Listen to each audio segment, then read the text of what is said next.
What's up? What's up? What's going on, everybody? Hopefully, you can hear me.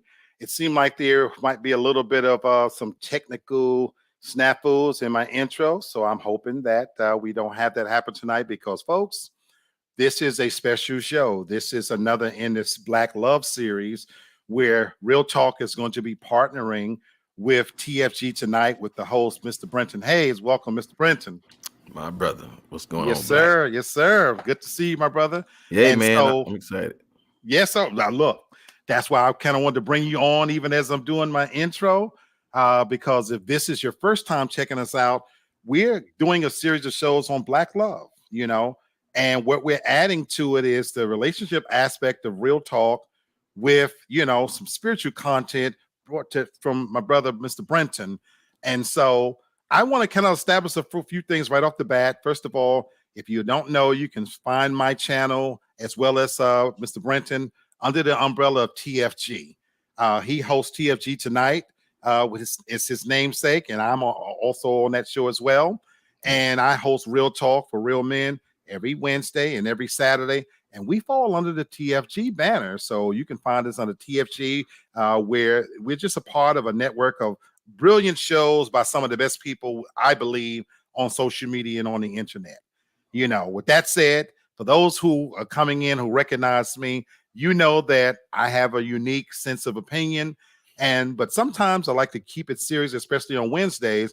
And so today's show is going to be one of those shows where we are going to have a conversation where we're incorporating a little bit of spirituality into the conversation. And so today's show is going to be titled Cheating with God in the Rear View. And let me bring in my co-host as we get started. Those of you already know, this is Tasha McMack from Memphis. What's going on, McMack? What's going on, Black? How are you? What's going on, Brenton? Hi, Tasha. Doing good, doing good. So realistically, folks, it might be just the three of us to have a intellectual conversation. And I don't even want to start to go there. I hope some of the other family members come in. But even for just to say to you guys, I'm not going to say something off the air that I wouldn't say on the air. You know what's amazing to me as we get into this conversation? Sometimes when the moment you introduce the concept of God, how quiet it gets. Okay. What do you guys think about that? Is it fear? Or are we going to go with it? Is it a fear, or is it just one of those things where I'm just not interested in discussing that? Or they don't know how to discuss it. So it could be a combination of all of them. But that's always baffled me a little bit. And, and I've often said, if we're talking effery and foolishness, I'm gonna try to keep it light tonight if I can. If you can. Then it's amazing how people pile on, because again, whenever we're talking about something silly or funny or crazy or gossip or whatever, it's amazing how people. But anyway, I said all that to say, please don't be afraid to come on. Yeah. There's an open invitation to come on. We invite you to share your opinion, and we're going to protect you. Tell them what I mean by that, Brother Brenton. Yeah, the reality is, and I want to answer your question too, as far as why do people get quiet? God is the highest authority that man has ever known. And a lot of times, even when you're in the room with a very smart person that's teaching a class or lecturing, and they're asking questions, most people get quiet because they don't want to give the wrong answer. And that's the thing. There is no wrong answer. Well, no, that is true. There is wrong answers about God, but he doesn't take offense to it. Like, he don't care if people talk about him inappropriately, because he's God. And so it is what it is. Now what comes about that from that, misinterpretation, then that's on you. But what Black is saying is it's a safe space, because that's what I wanted you to talk about. Yeah, it's a safe space because we trust each other. Like, you and Tasha have had years together. We've spent multiple years together now. And so we have developed a relationship that we trust each other, right? And again, that is right. Hey, one more time. Yeah, that's him. So these relationships are connected with trust. And therefore, I'm not afraid to talk to you because I know we we have each other's best interest at heart. That's the ultimate part I wanted to get to, and then we gonna jump right to it. Welcome, brother Kenny. I'm so What up, glad to bro? have you join us. When my Evening, brother's evening. here, Yes. you know, my Capricornian brother, we about to get into and have some fun. But that is the foundational crux of every show I always do. We're not here for you to agree with us, but me and Tasha have always said from the very beginning, we can agree to disagree without being disagreeable. And it's that last part that I want people to focus on. Even if I don't share your opinion or your view, I want you to stand on it and die on it if you need to, because I'll still respect it. And it is a safe space because nothing here is designed to embarrass you. Be yourself. Sit back. So if you haven't already got you a drink or something, let's get into this thing. Brother Brendan, I want you to start off with the big question that you asked on your show on Monday. So we'll kind of pick up from there because you asked, I think, a relevant question to set this thing in motion, you know, something very simple. And that's why I titled it as God in the Rear View, because we can all picture ourselves driving, the freedom of being able in your car and what it's like to be out there on the open road. But if you're a good driver and you have that rear view mirror and how you use it and you look up, you can see what's coming up on you. And isn't it amazing how when those blue lights are coming up, and even if the lights on bluing, what it does to you just to know that, oh my God, there's an authority figure behind me. And so this is where I wanted to kind of go with this. So take over from here, Brother Brenton. Yeah, so we want to talk about cheating, and we want to talk about it. The question has been asked: why do men cheat? Do men cheat more than women? Once a cheater, always a cheater. It's always been multiple questions about cheating, but I want to take it from a different perspective because it's defined. Cheating is defined based on your morality. And here it is. Here's where I've landed about cheating. In my opinion, cheating is an infection that's developed over the neglect of a wounded trust, a broken trust. If you have a wound on your body that you do not tend to, it develops infection. That's what cheating is for me. That it's the infection of the relationship that has now been, that trust has been broken in, and now because you all will not tend to it, cheating comes from it. That's me. I love that, and I love the part that you said that it's based on your own individual morality. And so where I'm going to speak to tonight is that part of it, because the thing about cheating is, as you said, you alluded to it, there are a variety of reasons why it happened. You know, sometimes it's people seek it out. Sometimes it's unintentional. Sometimes we put ourselves in situations we shouldn't. You know, scripturally, the Bible says, can a man rake fire into his bosom and not expect to get burned? You know, and so sometimes it's just being in the wrong place at the wrong time. But regardless of the reason, as we get into it, I do want to talk about it from the perspective of your own individual moralities, you know, so that this is not going to be a judgment, you know. But if anything, I hope that we can pull something from it to give us a different perspective. And Brother Brenton, you asked a question that I want to ask the panel, you know, all of us on here. You said, in the Bible, what's the first, you said, time we think about cheating? How did you put it? Yeah, I said, in the Bible, who do you think of first when it comes to cheating? Like what story? And I wouldn't answer it because I wanted to examine this on the air. So I want to put that to all of us. And I didn't tell Brenton my answer because it's funny how our minds kind of was intertwining. Who do you, when you think of the scripture of the Bible, you know, and again, this is not required that you know the Bible back and forth. This is your individual answer. Who do you think of when you think of cheating? The first person I think, the very first person, Again, Yep. I'm not a Bible scholar. I Mhm. grew up in church. I'm not going to sit here in front that I know the Bible back and forth because Yeah. I don't. But I guess the first person or character that I think of in my mind is David. That's it. That's it. That's it. That's it.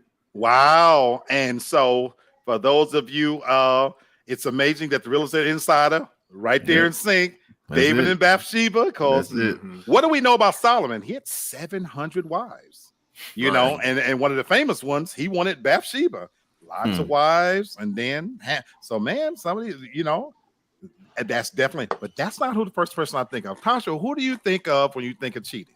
The first person scripture you think of cheating? Think of cheating? I don't know. Like I would really, really have to sit here and think about it. Mhm. Okay. Like I would have, because initially, yeah, I would agree with Kenny, yes, David, but then I don't know. I don't know. It make you want to dig out your Bible and kind of look through it, because there's certain things that it's like, Right. well, what are we classifying it as cheating? Are we just saying like in terms of like a relationship, or cheating, Right. just cheating in general? Right. Period. You know, I don't know. I'd have to. I honestly, I don't know. I don't know. And to Tasha's point, he's the one that's the most talked about. Right. Right. That's the thing. David and Bathsheba, they're the most talked about because that's the one that kind of it provokes the narrative of men always cheat, and it violates the woman. I got that. That's the one that most people normally hang their hats on, because Right. that's the one that's mostly that's where you can always find the similarities. That Right. cheating dog, and he just did that woman wrong. Yes, that's the one most talked about. Mhm. Well, this wouldn't be real talk without me giving my input, of course, and I'm about to go off the rails right off the bat, just so you know. The Real Estate Insider says Mary Magdalene, Yeah. and he also named this bitch here. Hey, you know what? You know what? I You knew know that's what? where he was gonna go. I was knew gonna it. say that. I was gonna say that at first, because when you think about it, I mean, that was a form of cheating. Not Eve was really the first one that came to my mind, but That nah, lying yeah. bitch is responsible for all this shit we into right now, if you ask me. Wow. And she's a cheater, and she introduced cheating, and I'm approving. No, I'm not being serious there. What's the chick from the Fugees? She wrote a Lauryn Hill. song. Lauryn Hill. Lauryn Yeah. Hill wrote a song. It's one of my favorite songs ever, called Adam Lives in Theory. And I just want to quote just one verse from it. She says, virtually real and commercially appealed to the lust of all the people where he lives. Eve was so naive, blinded by the pride and greed, wanting to be intellectual. Drifting from the way, she got turned down one day, and now she thinks she's bisexual. That's one of the deepest things I've ever heard put in a song, because here's what we don't often think about. What is marriage? According to the scriptural view, is God uniting a man and a woman in that 3-chord strand. This bitch broke a covenant. God told this, well, he told Adam, to be sure, and Adam told this bitch something, but she wanted to be smarter than she really is. And so she traps this monkey ass around that garden listening to the snake, and she wanted to be smarter than God. Now, I know I'm simplifying it for real, but bringing it back on a serious note, that I've always, from the moment I heard that song and it was put, those lyrics were put there, that for me, in all seriousness, is the first act of cheating. She cheated on God and her husband. Can I share mine now? Yeah, absolutely. I love the fact that everybody's somewhere else, and that's great, right? So here for me, I look at this thing from two perspectives. We hear about it normally in academics, but I want to talk about the science and the art in relationships. Okay. Science is objective, art is subjective. I want us to view cheating as an art and not a science. Okay. And why I say that is because in art, anything could look good to anybody depending on what there's the way they see it. So again, no one relationship is the same, but we Agreed. always try to stamp cheating on everything, as long as it's the way you see it. So Black brought up Eve, Kenny brought up David, Insider brought up Bathsheba. I want to bring up Abraham, Sarah, and Hagar. Okay.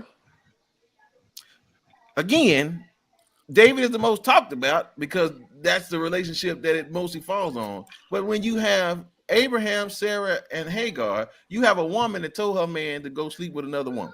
Mm-hmm. Now, is that not cheating? Again, we'll talk through the whole, well, she let him do it, da da da da da, and all that other kind of stuff. But the problem is that when he did it, and he did exactly what they wanted to be done, everybody had a problem. I'm so glad you said that. Because it's taking us to the next level. Clicking on something that I didn't want. I was trying to bring in the super fan into Hey, it. Miss Tori, What's going on? I always got to say hello, super fan. So I love that you said that, and I even love how you preface it all with art and science, because even then that's subjective. Yes, You know that example. But I love that. So again, I'm with you that we got all these different answers, which brings me to the heart and soul of where we're going next with this conversation. Why does it even matter? Why is a godly view of cheating even important, if it's important to you at all? So so you may say it's not. I don't give a damn what God thinks about it. But I wanted to ask that question. Why do you think even a godly view would matter when it comes to cheating? And does it for you? Anybody? So I'll say this. It only matters. Number one, I don't judge people who don't verbally give their allegiance to Christ. Okay. I have nothing to say to you because you're not the one that took an allegiance to a belief. So again, that's not popular because that's normally what church folks do. They come at the folks that say, I don't even believe that. but they ignore everybody that don't. So it matters, but it matters that you do it properly.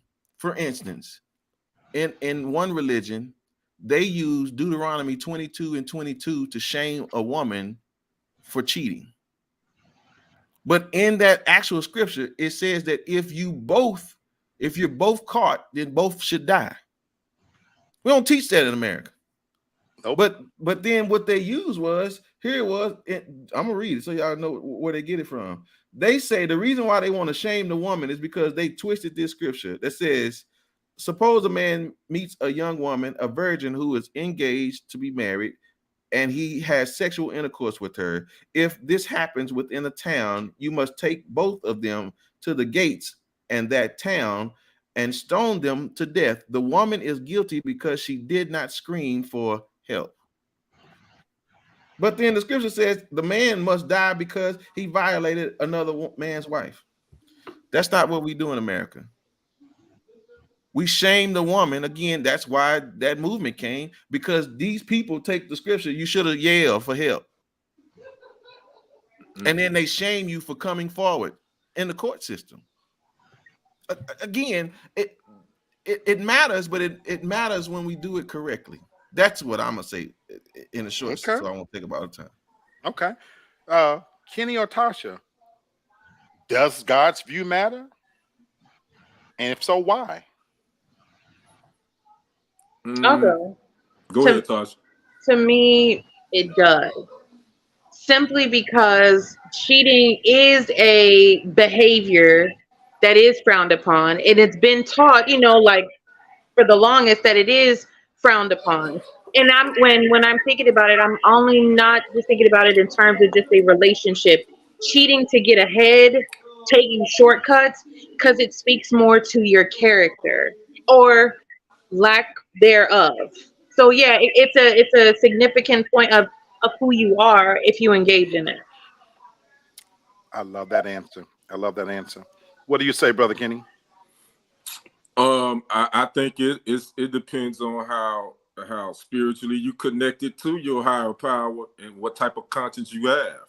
If you don't have your conscience doesn't bother you, you could care less what God think about you cheating in the next room.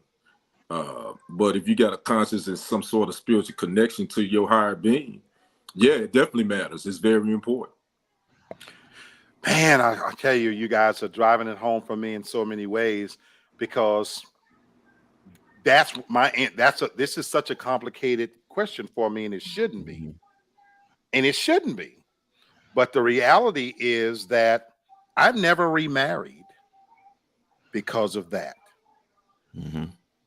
I think when I think of marriage, there is a standard that I always want to live under in God's view. I think about the vows that go along with making that ultimate commitment, but this is going to fuck you up. That in many ways, I've trained my conscience to allow me to be able to live with the other shit that I do, because I tell myself that I'm a weaker vessel and that God understands. And even that has waffled over time as I've aged. And so, to both of your answers, as I'm aging now, I think a lot more now about my personal relationship with God.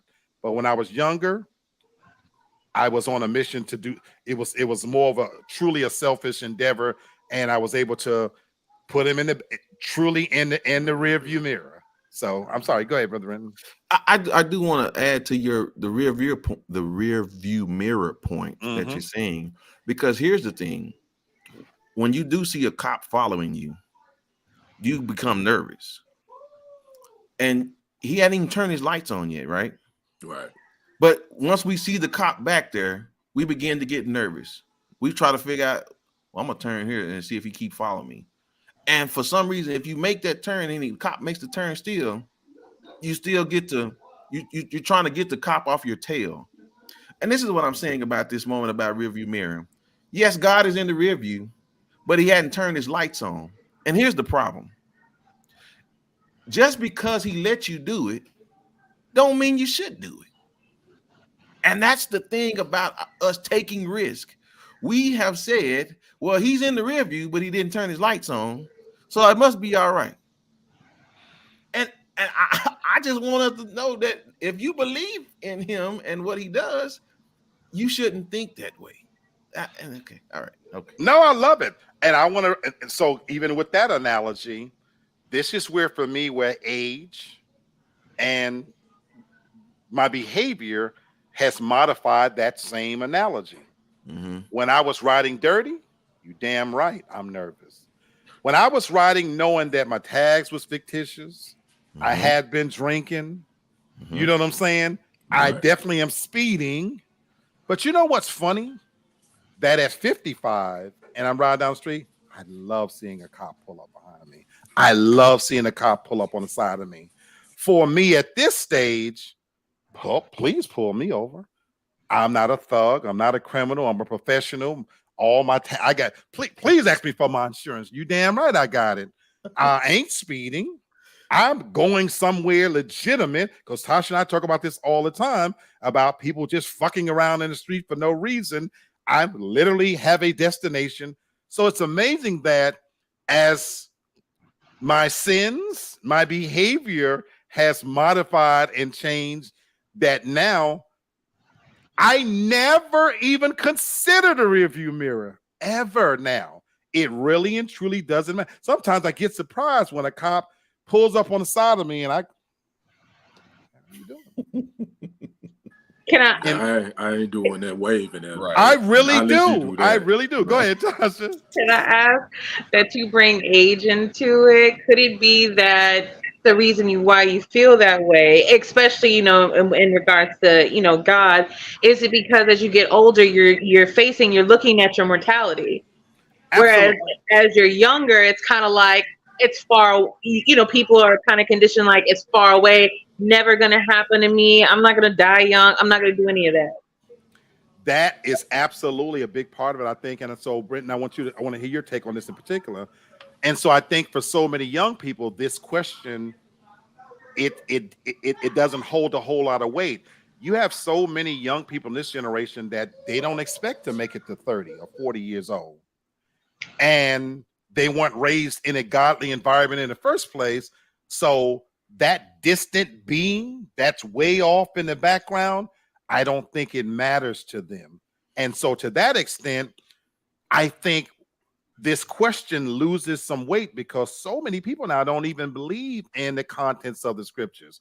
It's an antiquated book. It's antiquated thinking.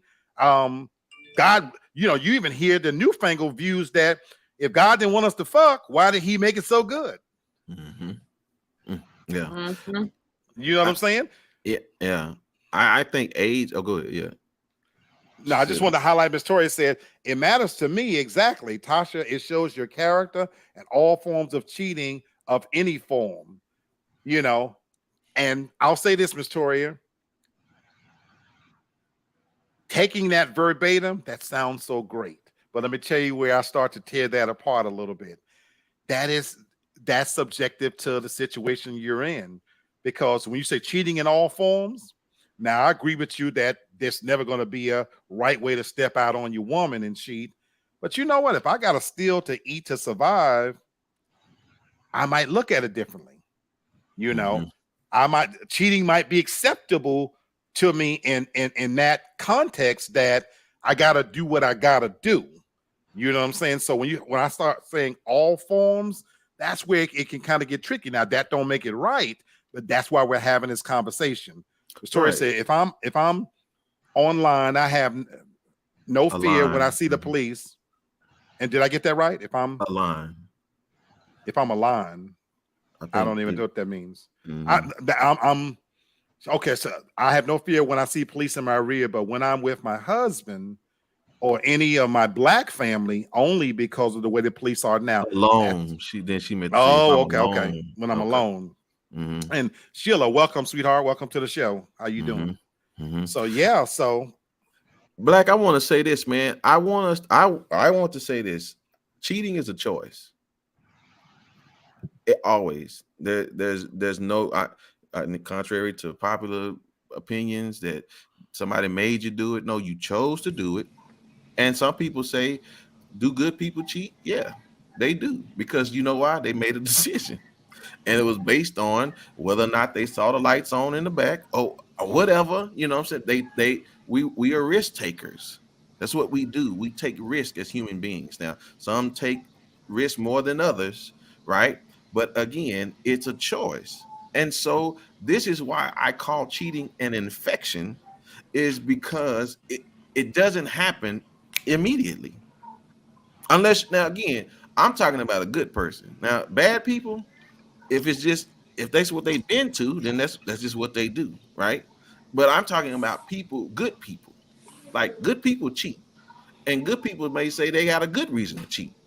But again, if you're telling the truth about the scriptures, no, Black talked about having a reason to cheat and and to survive. But again, if you know your Bible and if you're adhering to that, well, Jesus said, well, even if you look at a woman wrong or lustfully, you're supposed to gouge your eye out. Okay.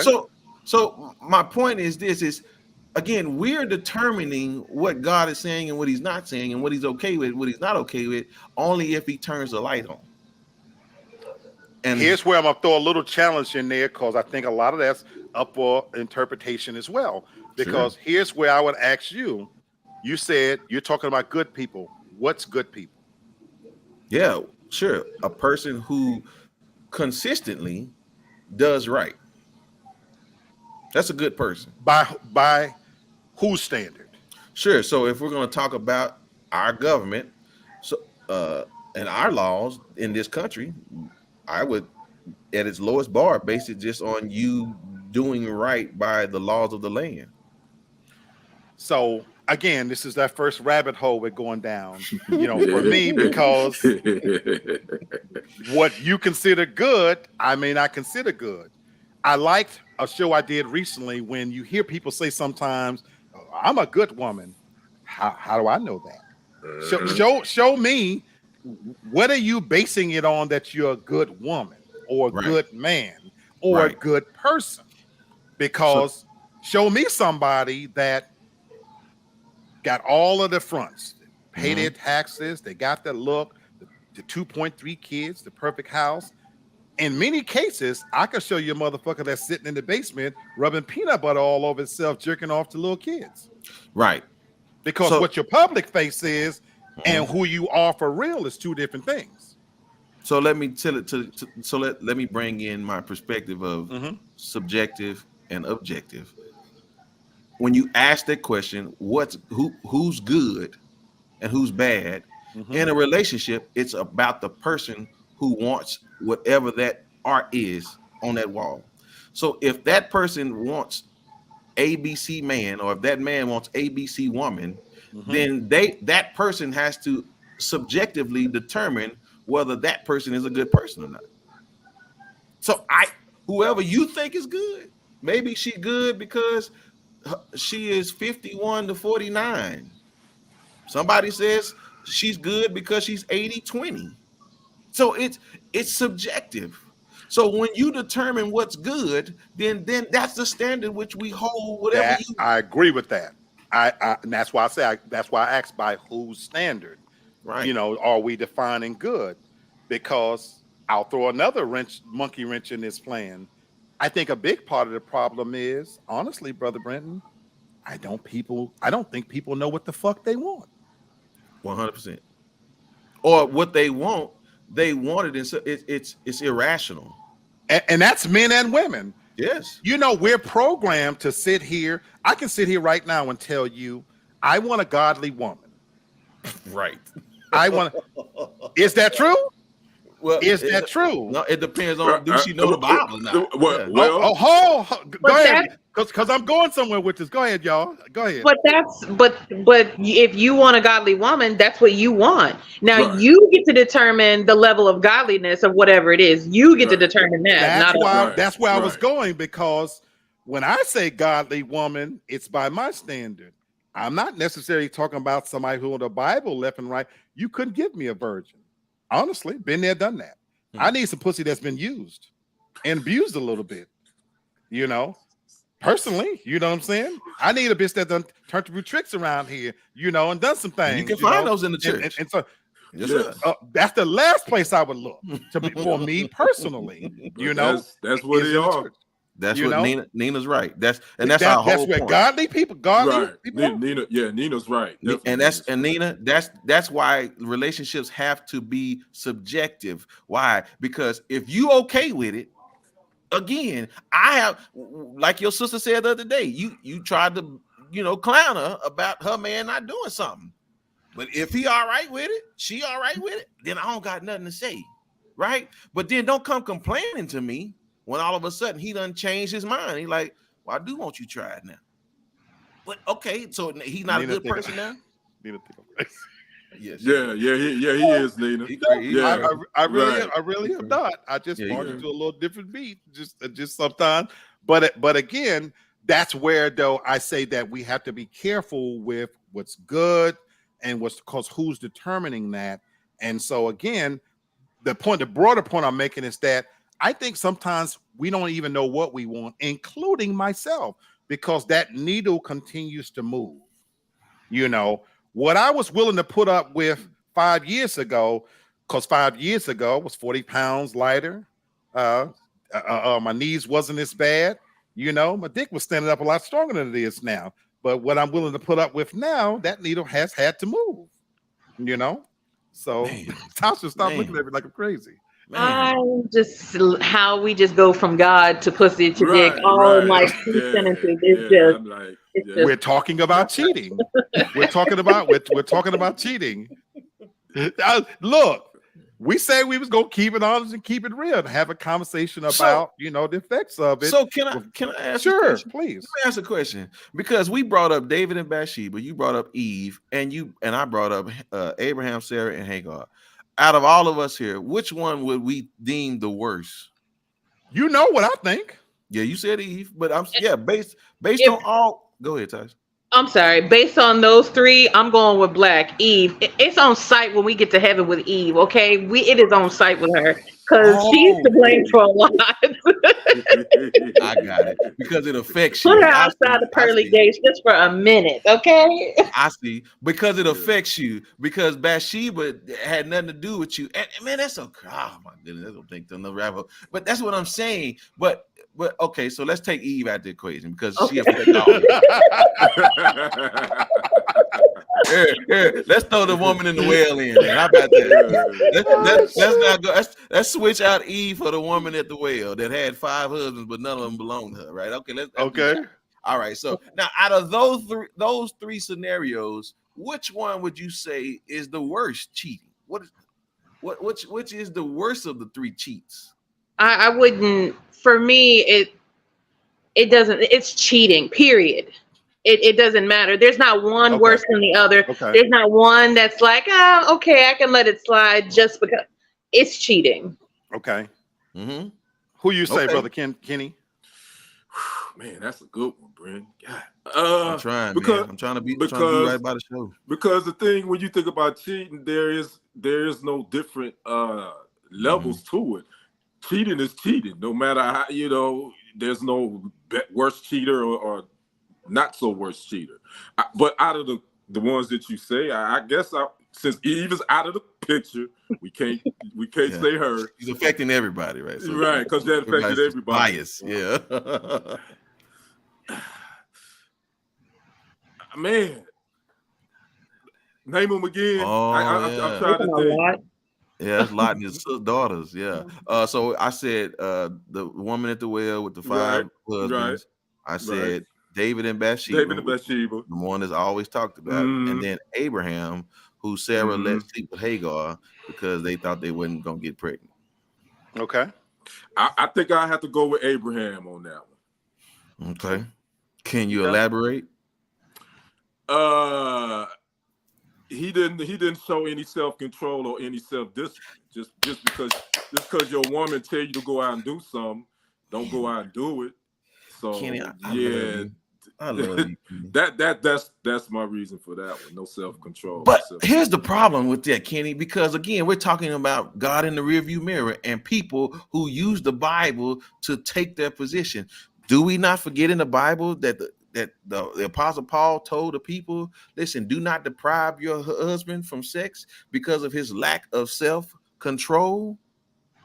But they don't like that. Right. No, I'm gonna withhold. Right.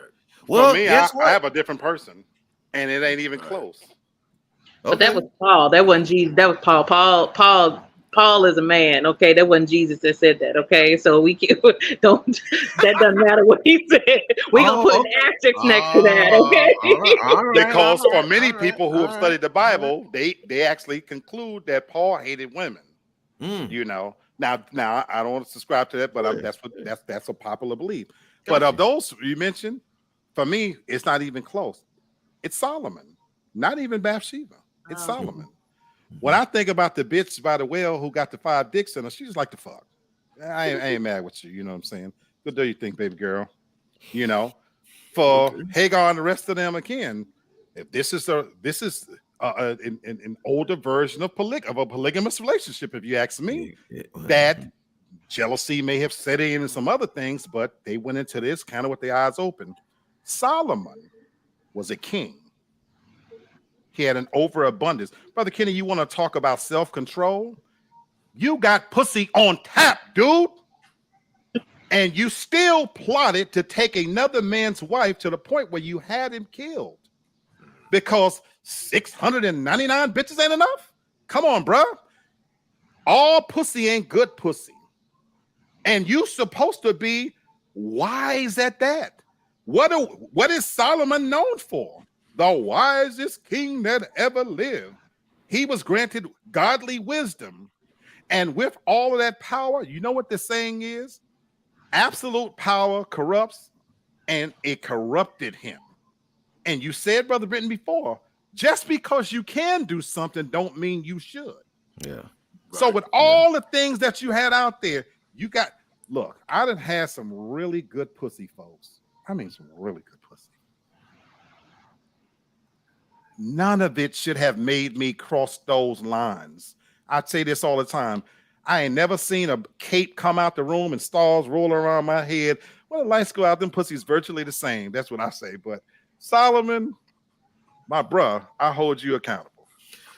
So can I say this then to Tasha's point about, you know, how she looks at Paul and it's not Jesus and all those things? I have no argument with you there as far as like how you take that position.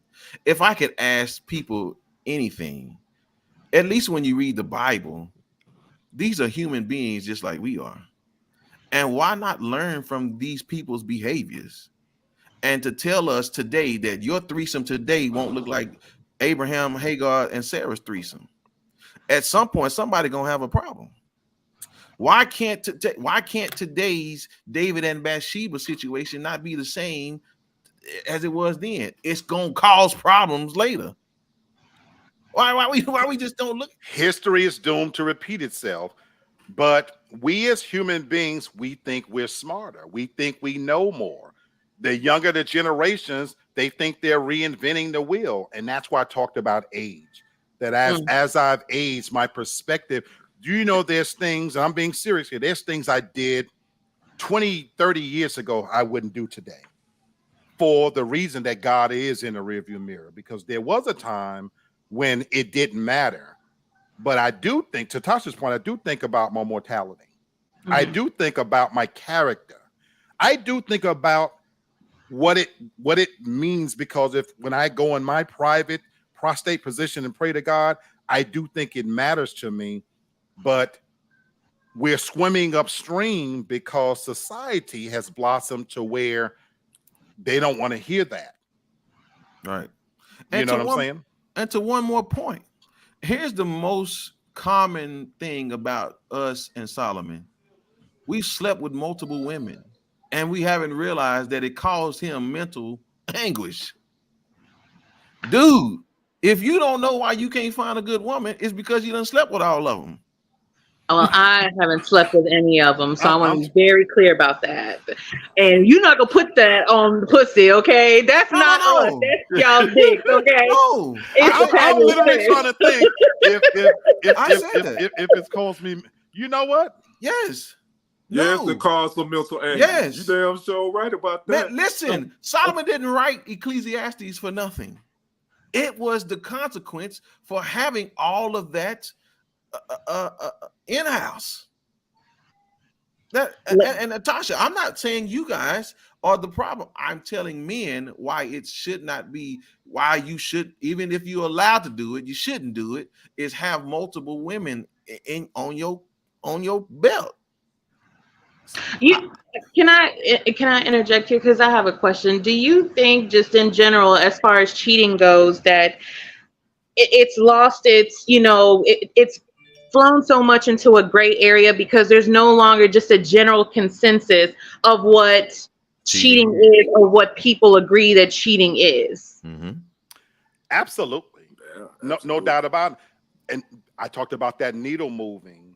I really do think, which is a great segue into what we're going to go into next, because I do want to talk about the spiritual effects of cheating and what it can have in real life, real times. I want to acknowledge a few comments here. I want to get them in. Ms. Torrey said, history always repeats itself.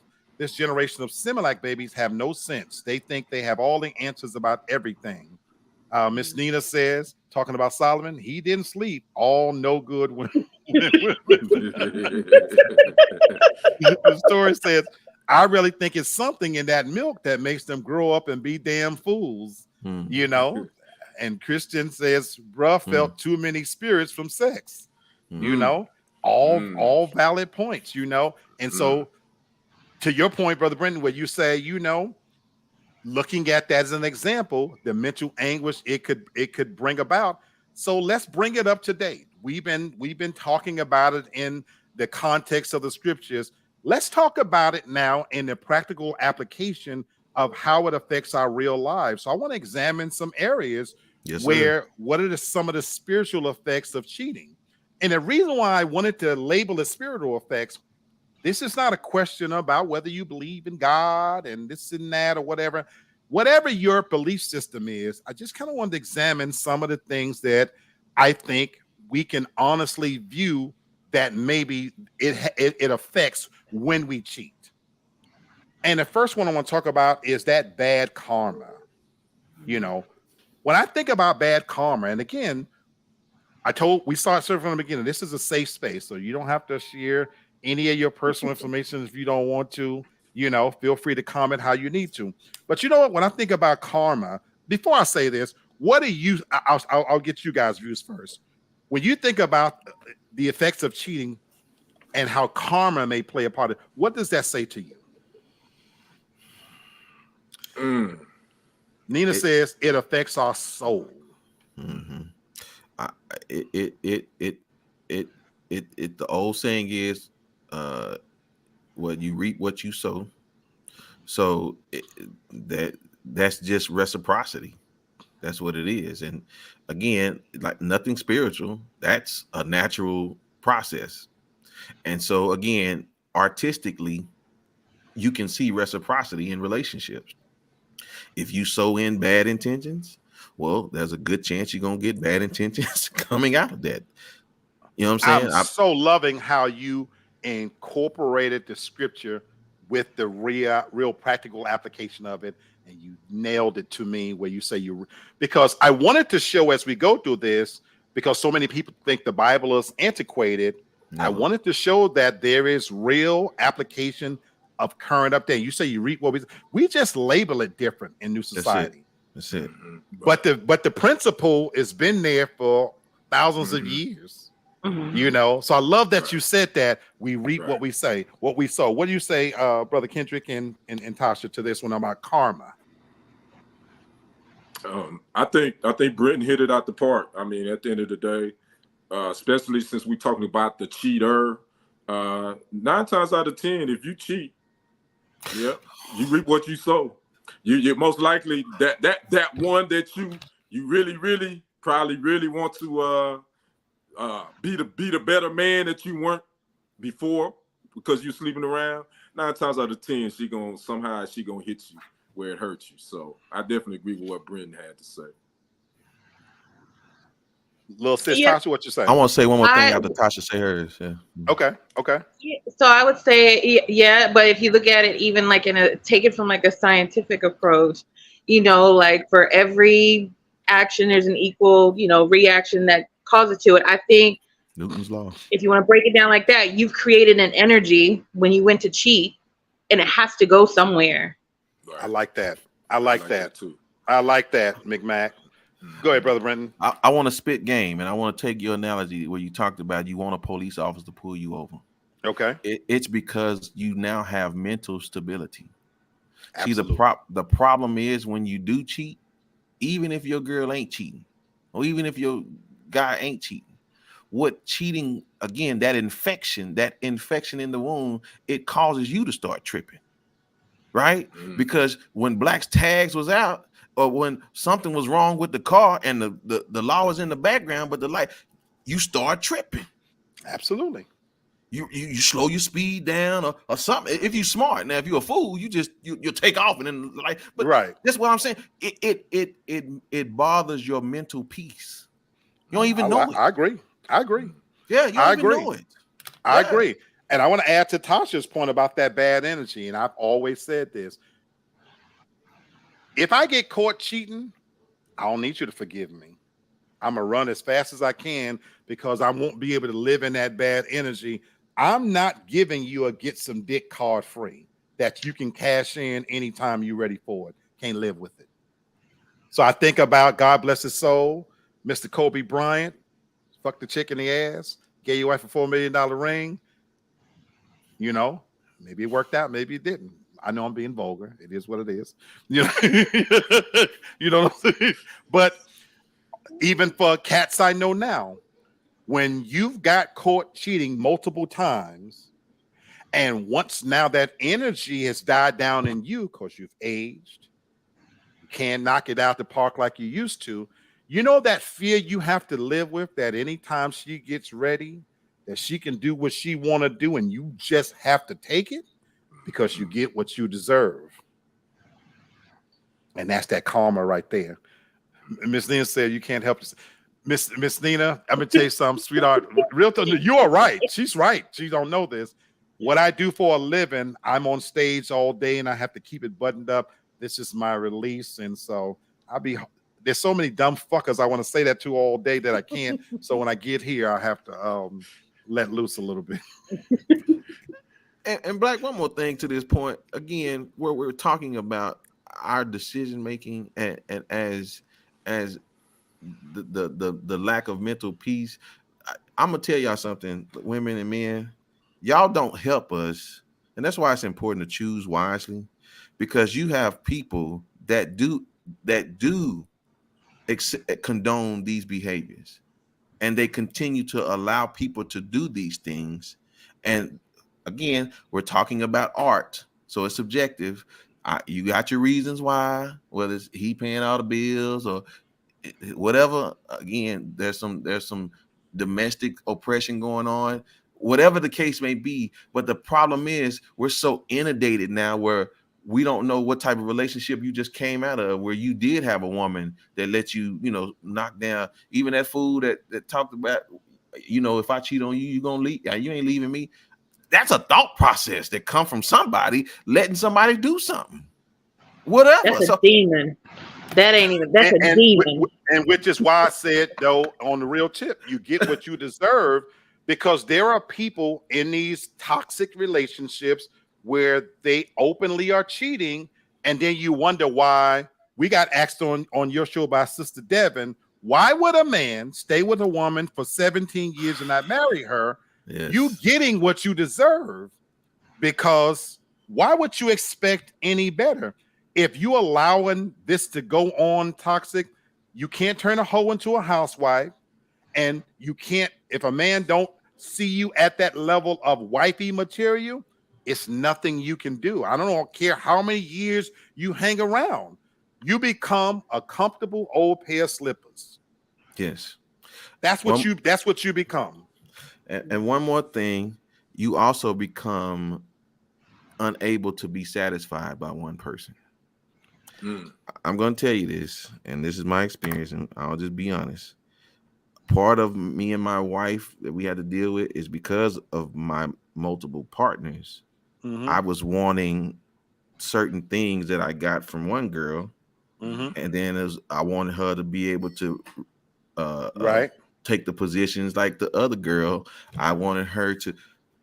The more partners you have, and you talk about you won't settle down, that young lady is at such a deficit because you've had so many experiences, you can't be satisfied anymore. I think there's some truth to that, but again, this is where age, for me, I'm speaking for me, comes into play. There's a different level of expectation I have now at this stage in my life. Then I agree with you before when I was young and out there doing it the way I was doing it. You're absolutely right. I'm rating those women.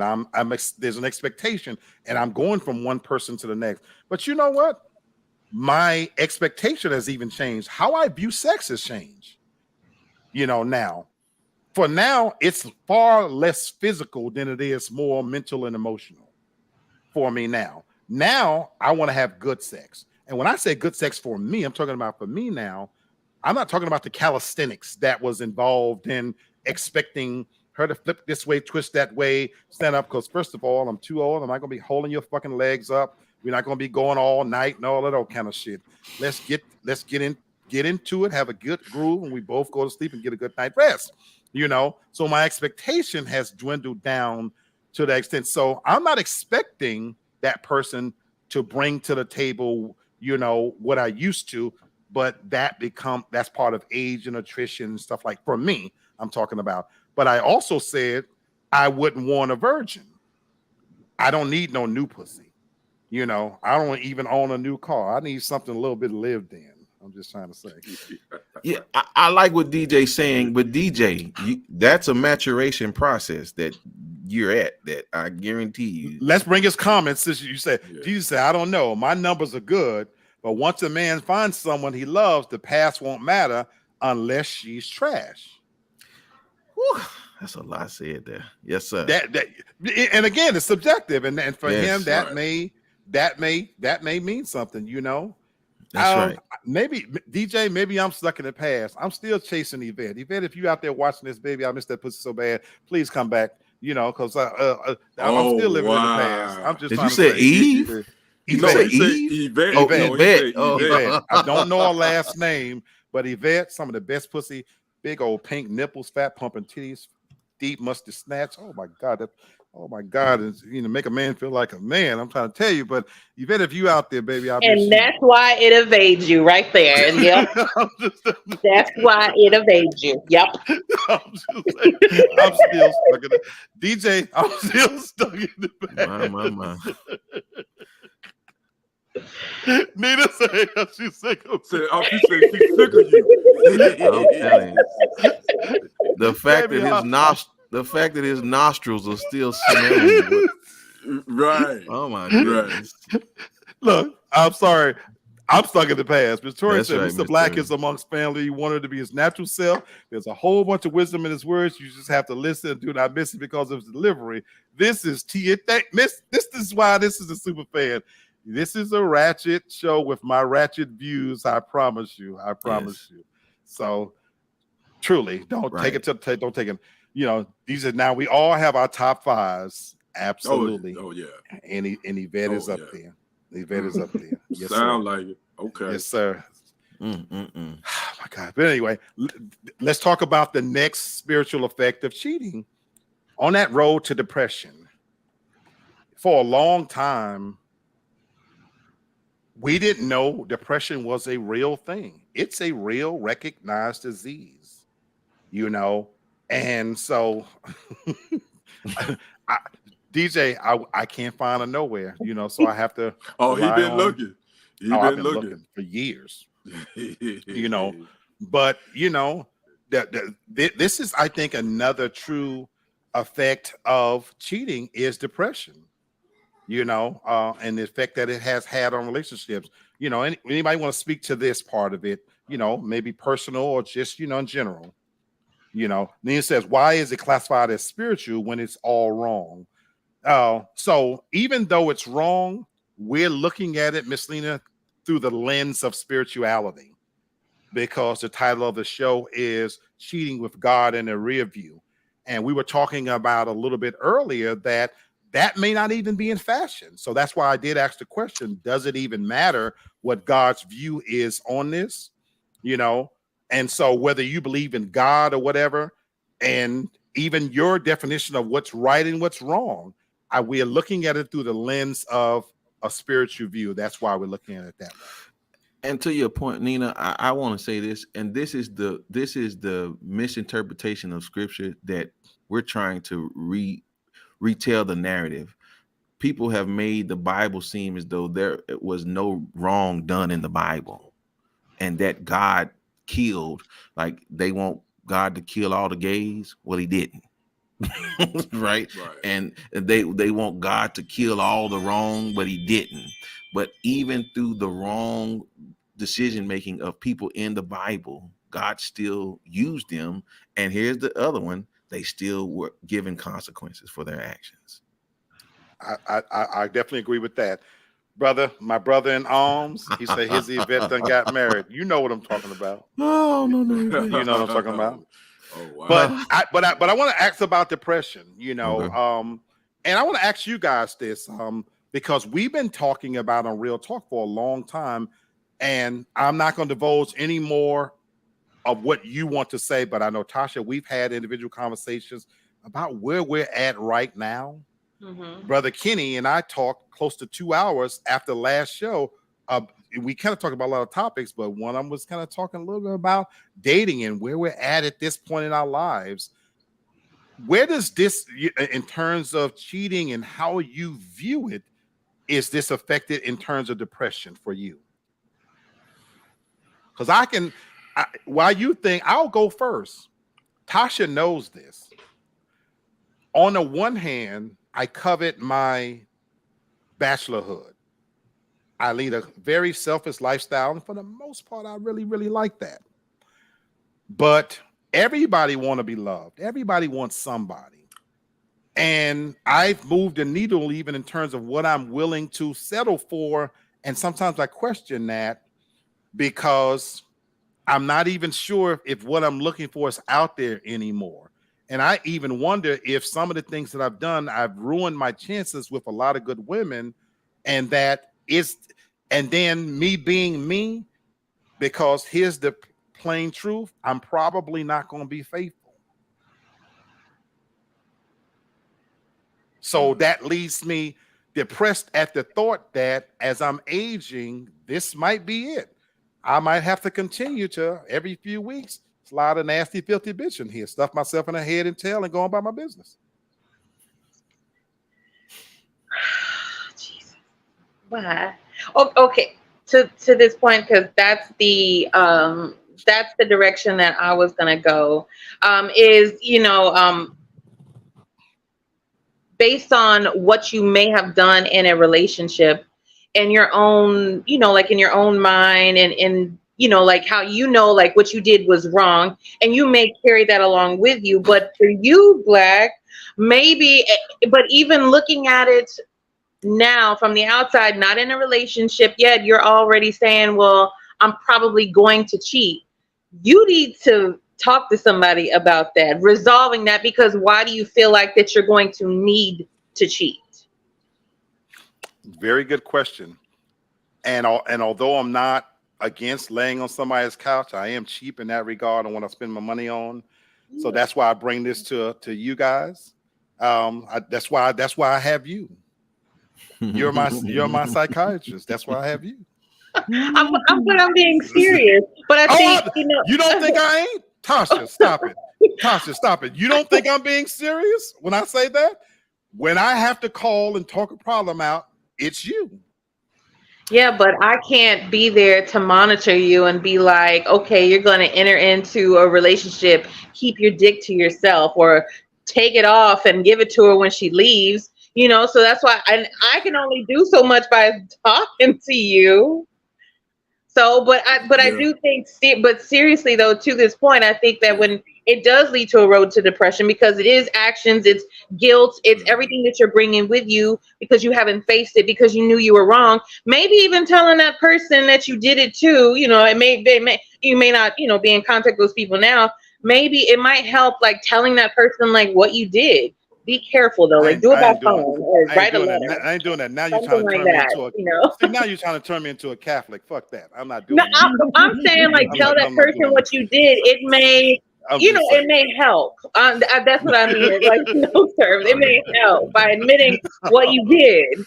You can't go back. You can't change it, but you can adjust your behavior going forward. They're gonna have to hear it from here. My poor wife, if she's watching. You were able to live through years of marriage and not know. Now finding this out through this medium, I'm sorry, But anyway, it is what it is. Right. Christian says that's just your nature. Men historically never had just one woman. You good. So, that is a cop out. Thank you, Christian. DJ says marriage isn't everyone's goal. A lot of people think of it as an accomplishment. Being single isn't a bad thing.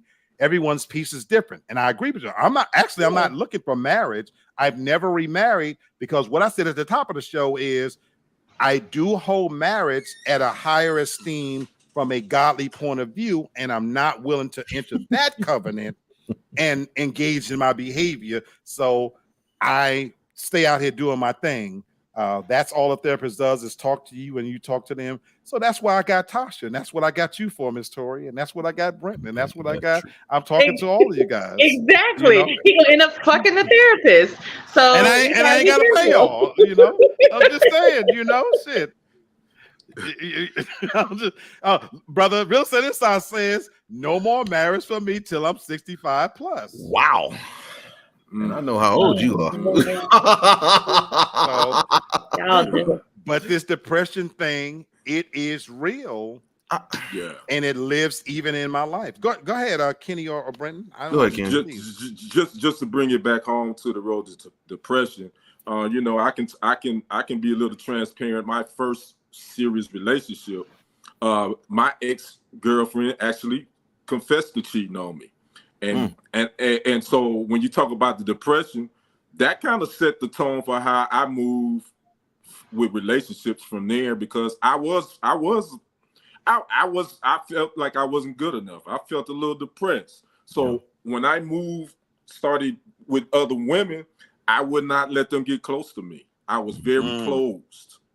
And because of that, because I kind of never felt like I was good enough. So when you talk about the depression part of it, especially if you're the one that has been cheated on, it does make you feel some type of way, and you do somehow go into somewhat of a depression. You nailed it, Brother Kenny, and that's another one. The lost trust in love and relationships, and how it even affects how you view relationships, even in general. And this is my Capricornian brother, and to even be transparent, I've talked many times about how my marriage ended. I don't ever want to feel that pain ever again. And maybe for me, Tasha, to be honest with you, mine is a preemptive strike. Yeah. Mine is, before you hurt me like that again, I'm going to do me all the way in expectation that you're going to cheat anyway. And so to commit yourself to somebody and to be able to say, I will walk through the fire from this person and it not work out, it's a painful thing. Yeah. So to all you all's point, even to what you're saying, Black, and again, I want us to listen to the words I'm about to say. Have you ever seen that painting that's meant for different people to see different things? Yeah. Wow, if you look at it a certain way, it looks like a vase, but then somebody else says, oh, that's two faces. I'm not, when I say what I'm about to say, I'm not looking at your painting. I'm just looking at the one that I've painted. Okay. And I'm only going to tell you from my perspective. Anything we do to try to right a wrong, it's self-medicating. In my opinion, any decision that you've made to try to bring pleasure to your pain is self-medicating. But here's the problem with medication. It always has side effects. I love that. I like that analogy. And side effects, they come with the attempt to pleasure. Thus, depression could sometimes be a side effect. Again, I'm not looking at your painting. I'm just telling you. I'm looking at a subjective art. Now you look at your art, and maybe you'll see something as well. I'm just saying that's what we do as human beings. We want to right our wrongs. But again, if you go look at the behaviors of Scripture, God has always been patient enough, and sometimes even foretelling, to tell David swore to never leave your house because of what you did. And guess what? He ran it all the way down. Your son slept with your wives. You lost your kids. All types of things. Your son is sleeping with your daughter. All those things, even in that moment, God is patient with all of us. If you're a believer, I'm just saying, if you're not, I'm speaking jibber jabber. But he is so patient that he will see, again, to it, that all decision making gonna at his discretion come with some type of consequence. And so I didn't even have to pay you for that advice. And what are you gonna do with it? Nothing. No. Right. Okay, so let me be transparent. I promise you guys, don't get it twisted that, should I say, let me tell you something about this little funny show we do here. It don't always hit me in the moment. How you doing, Miss Demi? It don't always hit me in the moment, but the beauty of this platform is that it might be a day or two from now, and those words are ringing in my head. And don't you think for one moment it don't have an effect? Because everything you just said, to me, you nailed. And I know it's funny when I said I have to pay you for it, but you're right. A lot of my behavior, it definitely was self-medicating. I was hurting so bad, and I used sex to self-medicate in so many ways. I thought I was punishing God, and really was punishing myself. 100%. So when you talked about the side effects, and I speak openly about some of the things that have happened to me as a result of it. I had chlamydia 4 times in a row. I thank God that it wasn't worse, Right. you know, because to your point, I literally thank God that I'm still sitting here That's and right. I'm not tilted over with HIV and Yes. something far worse. And he allowed me to come full circle and work it out. Now, as a weak man, I still do shit I ain't proud of. But yeah, what you're saying is very accurate. So to your point, Tasha, what do I do with it? It had, for real, it has slowed me down. And it has given me pause because I want so desperately to be in a stable relationship. Now, I can't tell you I know what that even looks like. So I'm speaking for me. The DJ said, "You good, Black? We all have our flaws. Nobody talks about Tasha being an alcoholic." Well, I don't even drink like that. I don't even drink like that. I don't even know where that came from. I don't even drink like Sounds like a little denial to me. He said, "Just kidding." He That's said, "Just kidding, hilarious. just I've kidding." never even drank on the show. He said, "Just kidding," but I love it, brother DJ. Man, but yeah, no, seriously, I do thank you for that, brother Brenton, because it resonates. Mhm. It does resonate, and you're speaking so much truth, to it that sometimes scripture it pours over you and it doesn't seep in until later. Mhm. So that's the thing. And can I say this? Because DJ said something earlier about him cherishing the person that he finally loves. Mm-hmm. And you guys started talking about, just being single in this time. I understand marriage comes, if batteries are included in toys, well, contentment is included in marriage. And my maturation process came from me learning that I had to plug in those AA batteries of contentment into my relationship. And I no longer had to fight with my wife about what she was not bringing to the table, but again, appreciate what she had and then marry that with my contentment. That's dope. I love it. Yeah, dope. man. Yeah. That's And dope. again, that moment you find the appreciation.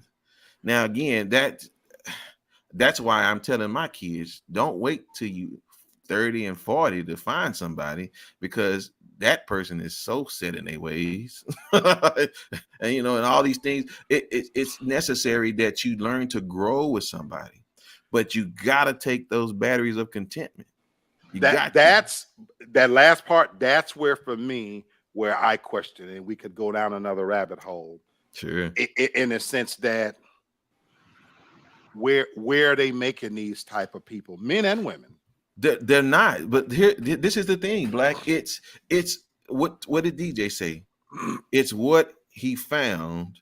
And again, anything you find, that means you and that person come together and you all decide, I like this, I like that.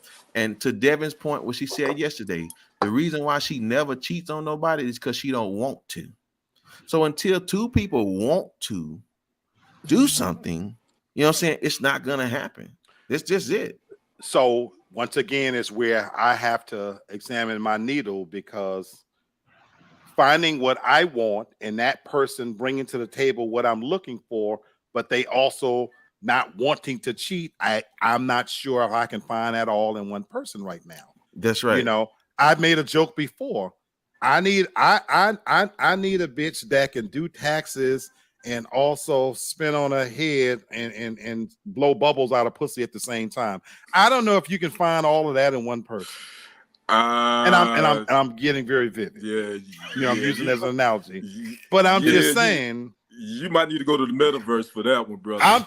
I'm so glad you said that, because I've been asking a simple question for over 4 years. Where y'all at? If I can't approach you in church, if I can't approach you at work, if I can't approach you in a grocery store, if I can't approach you at a gas station, I'm on Facebook, dating live or whatever. The bitches that's looking for me, Damn, not looking for you. Leave me alone, please. You Well, know, maybe so, that's what you should be looking for. no, you know, Maybe you need to adjust your lens. look, I don't know. I don't know. That's weird. Another rabbit hole. Jesus said, "That's I'm a very amazing, blessed Brenton. man. That speaks also to your growth, but you got lucky." Whoa, I like this. Hold on. He said, "We all want to find our person. You're just blessed," and I think there's a lot of truth to that. You know, real estate inside says she at the strip club. No, brother, real estate. No, brother, real estate. I like Ain't no strip club. diamonds. Club hoes. Now, wait a minute. If you watch Pete Valley, Big Bone, I might marry her. Man, don't do it, bro. Don't do I it. might. Don't do That's because he's stuck on the Oh. surface. it. Don't do That's it. Lord. because he's stuck on the surface. When But y'all to know, D- but- y'all know who I'm talking about on Pete Valley, Big Bone. Ooh, Lord. But to DJ's point, though, I would argue that I don't know if a lot of us are even looking for that a person. I'll be honest, I don't even know if I really want to be in a relationship anytime soon. I don't know. I am just content just going through this journey by myself right now. And it's okay. You know what I love about you saying that? That sometimes I feel alone, that as a man, I'm only going through that. To hear you say that, and to hear Miss Demi Jays, she says, "I appreciate the transparency. I'm going through a rough time right now. I'm in a valley and I'm listening to God and allowing him to prepare for me what he has for me." And I love that, Miss Demi J. And maybe as we're coming up on an hour and 15 minutes, me and Brenton already knew we was going to get close to where we was going. So we're going to do a part 2. But maybe that's the answer, Ms. Jimmy J, is I need to rely more on God, because I do think that's what I've gotten away from. Now I'm being so serious here. Is that the Bible says when you rely on your own understanding. Right. And for so many years, that's where I untied the cord from God, and I look for what's for me when maybe I should turn it over to what God finds for me. Now, I'm not saying that's going to make me start going to church, because I've just seen too much hypocrisy in organized religion. So that's the other part, Miss Demi J, is that I'm trying to figure out how do I give this over. One of my favorite gospel singers, she said, "Put it at the altar." How do I put this at the altar and trust in the process and still try to be faithful? That's the internal struggle that I'm dealing with right now. And yes, this conversation, yo. If I can give a message in a minute. Please, because we're gonna have to do a part 2. Yeah. I'm gonna give a message in a minute. If the name of this conversation is cheating while God is in the rearview mirror, here it is. And I'm gonna give a hard truth. How about we allow God to move from the rearview mirror? I hope you was gonna say that. Oh yes, sir. And let's allow Him to lead us. Right. I thought you were gonna say it a different way, because I wanted to end on that. Maybe God need to take the wheel. Yeah. Oh, yeah, for sure. 100%. But since he was in another car, I just, all right, hold on. Yeah. Then you're going to make me start preaching now. Hold on. Now. Go ahead, brother. I put him in the car first, right? Yeah. Go ahead, brother. Yeah. No. So yeah. And I just, and again, I just want us to understand that just never don't be super spiritual where you forget that you do have baggage in your trunk. You got baggage in your trunk. Okay. But again, if we let him lead us, let the car go in front of us, like a good police officer that's leading the caravan, we gotta let him lead us. But we also got to know when the officer say, "Open up that trunk," don't start fronting. I don't forget all that. I like that. Oh, I like that. Because he loves us enough to say, "Listen, man, I won't let you go through this junk in this trunk by yourself. Let's go through it together." I love that. I love that. Yeah. We get ready to close out because we could go so much longer, but I want to acknowledge a few comments. Demi J says, "I know I'm a great woman and raised on good values and morals. I won't settle and allow society to make me feel great love is obtainable. Then I'm putting God in a box. I love that. I love that. And you, from all intent and purposes, Mr. Media, you think a beautiful person. So thank you for your contribution to the show. It brings so much value. Please disregard some of the shit come out of my mouth. It helps. Believe it. It really does. It really does. I mean that. Right. Victoria says, hey, there are next doctors and lawyers in the strip club. On the poll, nothing else extra to pay for school. I visited a few of them and to try to get them to go to church.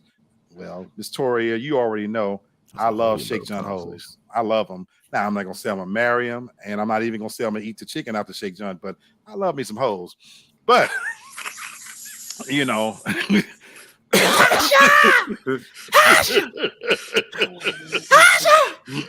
I want to end on a positive note because I'm a little insane, but I want to share something with you guys, and for my end, and I'm gonna give you a chance to close out as well. But I want to share mine first. I woke up in the middle of the night last night, and I end up watching this documentary, and it was talking about God and fathers, and I don't know the name of it. Yeah, Jimmy says you're all amazing. No judgments on here. We all need, Lord knows. Thank you. Yes, sir. Thank you, Derek, for sure.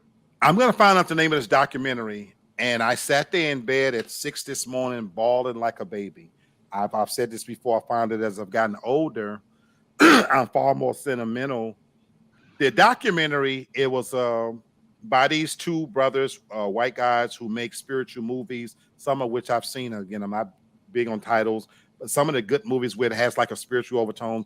But it was intersects throughout the stories about different people and how father, the whole central thing was father, talking about God.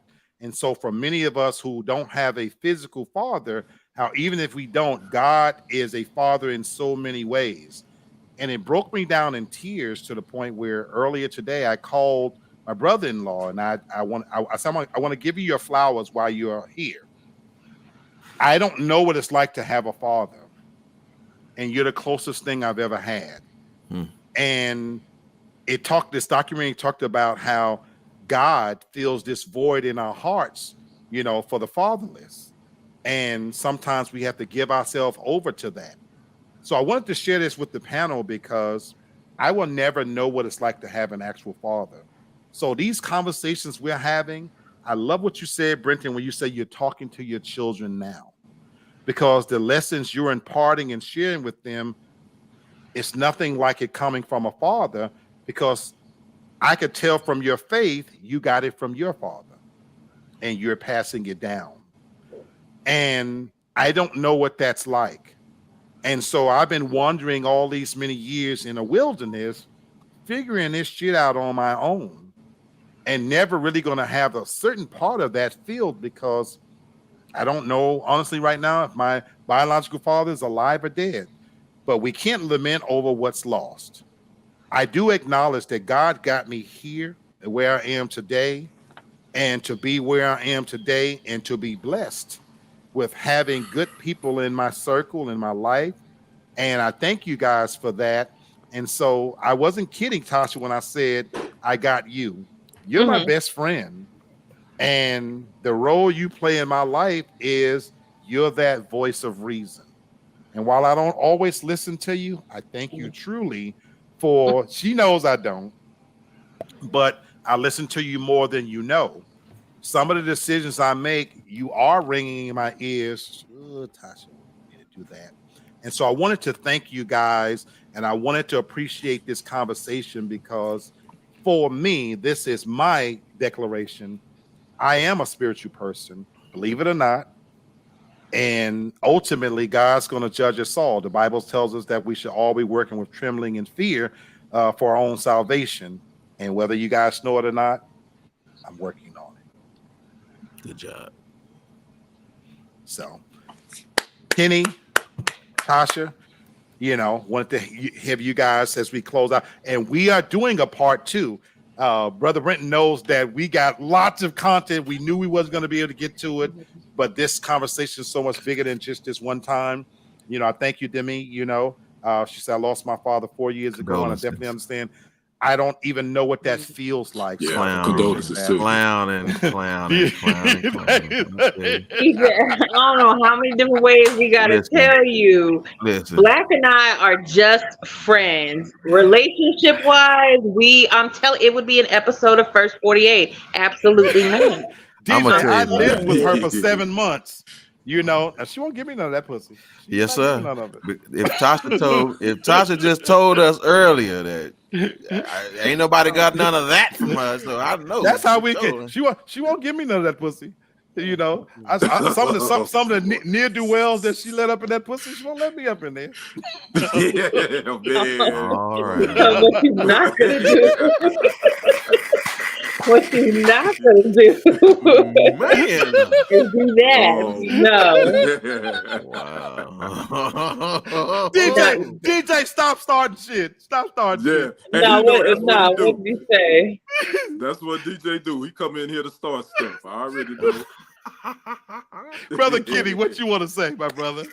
I just want to Y'all say killing thanks me. for me being allowing me to be a part of this discussion again.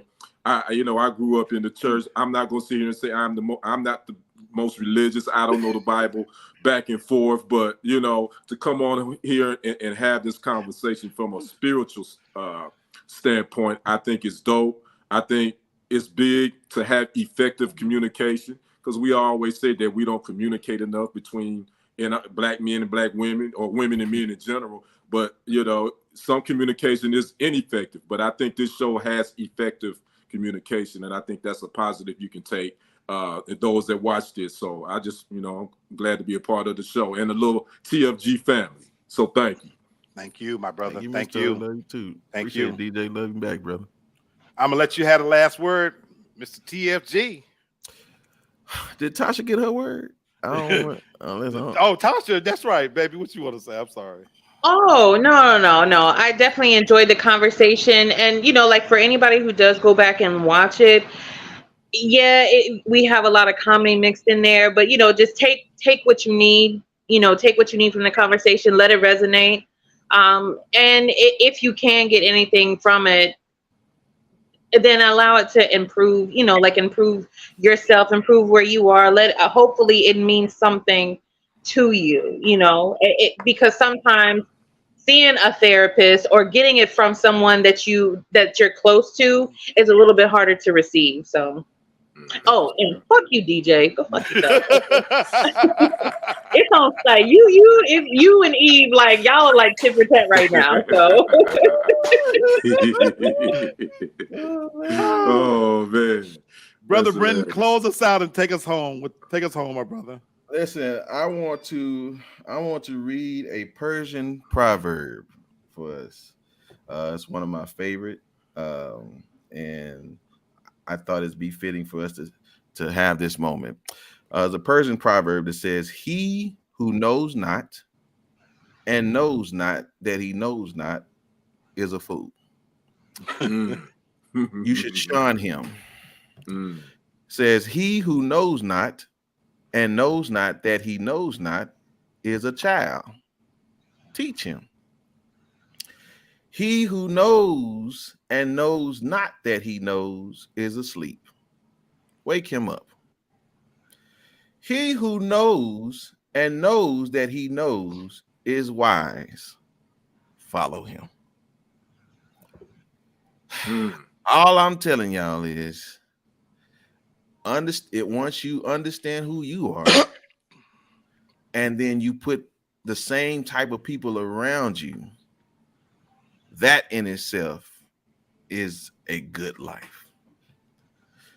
So let's shun the fools, let's teach the kids, let's awake the sleeps, and let's get around the people that know that knowing nothing at all is the best wisdom to have, and always give yourself room to grow.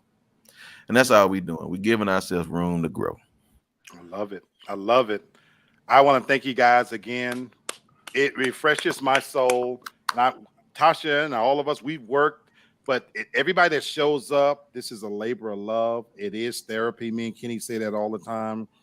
I appreciate this more than you will ever know. Miss Demi J, you already part of the family. You say you hope to be part of the family. Oh, You yeah. family.